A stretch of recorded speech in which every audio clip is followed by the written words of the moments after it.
Hello everyone, welcome again to my YouTube channel. स्वागत है आप सबका मेरे यूट्यूब चैनल पे। So due to some reasons I couldn't continue my classes, but अब से रेगुलर क्लासेस आया करेंगी आपकी। एंड मैं कोशिश करूँगी कि मैं डेली क्लास लूँ। और last chapter we have discussed about pollution, इसके बारे में हमने सारा समझ लिया था। And today will discuss about global warming and climate change, that's our unit number 6। Alright, तो इसके बारे में हम सारा समझेंगे। ग्रीन हाउस क्या होता है, ग्रीन हाउस इफेक्ट क्या होता है, गैसेस कौन कौन सी होती हैं, ग्लोबल वार्मिंग कैसे हो रही है, कैसे हमारे इन्वायरमेंट पे इफेक्ट पड़ रहा है इन सब चीज़ों का, क्लाइमेट चेंज हो रहा है, दुनिया भर की चीज़ें हो रही हैं, बीमारियां हो रही हैं। सो ये सारी चीज़ें हम जानेंगे। एंड अगर आप इन्वायरमेंट पढ़ रहे हो तो यहाँ से आपके क्वेश्चन आने के पूरे चांसेस होते हैं।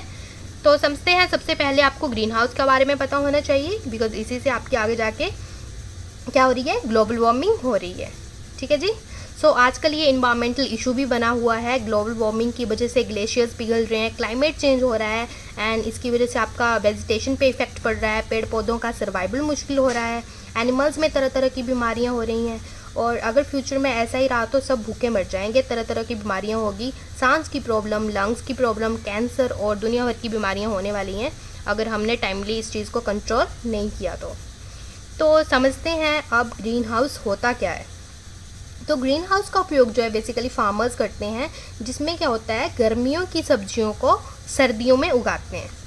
तो ये एक बेसिकली खेत होता है आपका, जिसको ट्रांसपेरेंट टेंट से कवर कर लेते हैं, और फाइबर का बना होता है ये बेसिकली टेंट जो है, ये ऊपर वाला आपका, जिसमें सन की रेज आ तो सकती हैं बट जा नहीं सकती, बिकॉज जो अर्थ से हीट निकलती है, रेडिएशंस निकलती हैं, वो इन रेज को क्या करती हैं, रोक लेती हैं, अंदर ही ट्रैप कर लेती हैं, जिससे क्या होता है, टेम्परेचर जो है अंदर बढ़ जाता है, गर्मी हो जाती है, जिससे फसल को, क्रॉप को टेम्परेचर मिल जाता है जितना उनको ग्रो करने के लिए चाहिए होता है।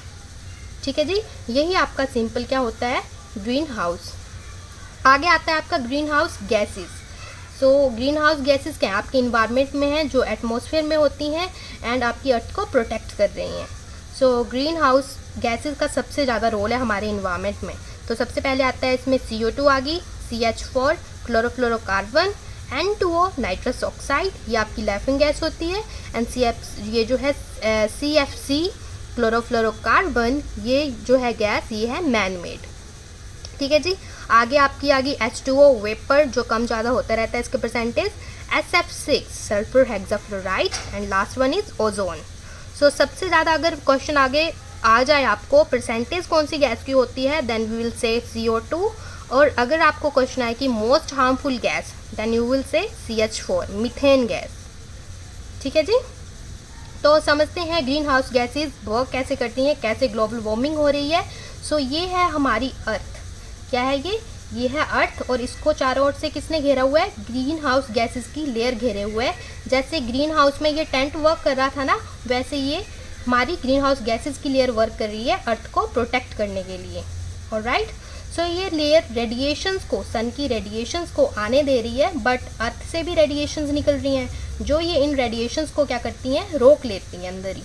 एंड ग्रीन हाउस गैसेस की लेयर जितनी मोटी नहीं है अब तक, तो ये बाहर कुछ निकल जाती हैं, बट जिस दिन ये रेडिएशंस बाहर जाना बंद हो गई, उस दिन क्या होगा, सारा टेम्परेचर अर्थ का बढ़ जाएगा, और एटमॉस्फेरिक टेम्परेचर क्या होगा, इंक्रीज हो जाएगा, बढ़ जाएगा एटमॉस्फेरिक टेम्परेचर आपका, और अर्थ क्या होगी, गर्म हो जाएगी। एंड इसी चीज़ को आप बोलते हो global warming. When the atmospheric temperature increase, that is known as global warming. Alright, आगे आपका इससे क्वेश्चन ये भी बनता है कि रेडिएशंस जो निकल रही हैं, ये कैसे निकलती हैं अर्थ से, कोई तो रीज़न होगा। सो अर्थ पर आपका दुनिया भर का कूड़ा जलाया जा रहा है, कबाड़ा जलाया जा रहा है, वेस्ट को फेंक रहे हैं, केमिकल फैक्ट्रीज से काला धुआं आ रहा है, ठीक है, खुले में सब कुछ फेंक रहे हैं लोग।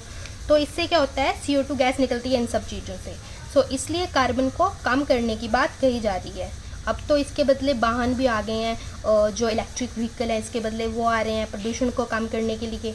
एंड CO2 का लेवल अगर बढ़ जाएगा तो अर्थ का टेम्परेचर भी ऑटोमेटिकली बढ़ेगा, लेयर और मोटी हो जाएगी, थोड़ी बहुत रेजेस जो बाहर निकल रही हैं वो भी निकल नहीं पाएंगी। ठीक है जी। सो अगर ऐसा ही रहा तो इन्वायरमेंट ख़त्म होने में टाइम नहीं लगेगा। ऑलराइट, सो ये हमारा भी फर्ज बनता है लोगों का कि मिनिमल चीज़ यूज़ करें जो हमारी अर्थ को ख़राब कर रही हैं। ठीक है, समझ आ गया इतना। तो आगे है आपका green house gases prevent the infra radiations of the earth. तो ग्रीन हाउस गैसेज क्या करती हैं, इंफ्रा रेडिएशंस को क्या करती हैं, अब्जॉर्ब कर लेती हैं, उनको प्रिवेंट करती हैं। आगे आता है आपका इंपॉर्टेंट CO2 एमिशन में, SO2 सल्फर ऑक्साइड, ठीक है। एमिशन में, उत्सर्जन में पहले नंबर पे कौन आता है? सो इसमें आपका प्रदूषित देश है इंडिया, जो आपका पहले नंबर पर है, चाइना सेकंड, एंड थर्ड पर आता है आपका USA। जो आपका सबसे ज़्यादा SO2 का एमिशन कर रहा है ना, प्रदूषित देश है वो आपका इंडिया, जो आपका पहले नंबर पर है, इसमें देख लो आप।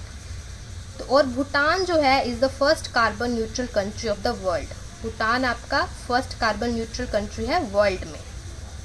आगे है SO2 एमिशन में, CO2 एमिशन में, कार्बन का उत्सर्जन करने में सबसे पहले नंबर पर जो है वो आपका चाइना, USA, और इंडिया आपका रह गया सबसे लास्ट नंबर पर। आगे है side effects of global warming.